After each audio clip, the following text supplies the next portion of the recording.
વિજ્ઞાનની દુનિયા પણ અજબ ગજબ છે. વિજ્ઞાનની દુનિયા પણ અજબ ગજબ છે, જ્યાં શોધ, પરિવર્તન, સંશોધન તેમજ વારંવાર કરાતા પ્રયોગ જ મુખ્ય આધાર છે.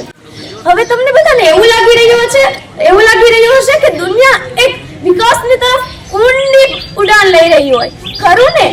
અને આપણે જે અત્યારે આ દુનિયાને આ તસવીરમાં જોઈ રહ્યા છે તેને આ મહાન વૈજ્ઞાનિકોએ જ બદલી છે. અને હવે આપણે થોડાક એવા વૈજ્ઞાનિકો અંગે જાણીએ કે જેઓએ વૈશ્વિક સ્તર પર રહીને ભારતને ગૌરવ અપાવ્યું છે અને વિજ્ઞાન ક્ષેત્રે ક્રાંતિ લાવી છે. તો સૌપ્રથમ વાત કરીએ ડોક્ટર એપીજે અબ્દુલ કલામ વિશે, કે જેઓ ભારતના પૂર્વ રાષ્ટ્રપતિ અને મિસાઇલ મેન તરીકે જાણીતા છે. તેઓએ 1962માં ઈસરો જોઈન કર્યું હતું અને ત્યારબાદ તેઓએ પ્રોજેક્ટ ડાયરેક્ટરના રૂપમાં ભારતનો પ્રથમ સ્વદેશી ઉપગ્રહ પણ લોન્ચ કર્યો હતો.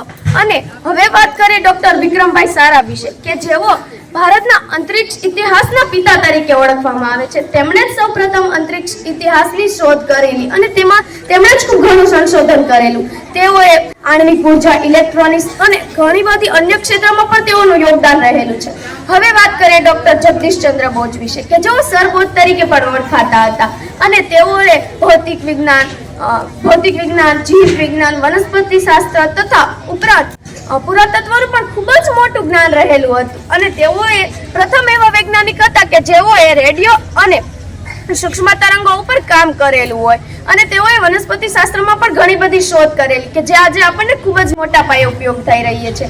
અને ડોક્ટર હોમી જહાંગીર ભાભા, એને તો કેવી રીતે ભૂલી શકીએ? તેમના વગર તો ભારતીય પરમાણુ ઉર્જાની તો વાત જ ન કરી શકે, વિચારવાનું પણ અશક્ય છે. અને ત્યારબાદ વાત કરીએ ડોક્ટર સીવી રામન વિશે, કે જેઓએ રામન ઇફેક્ટની શોધ કરેલી હતી.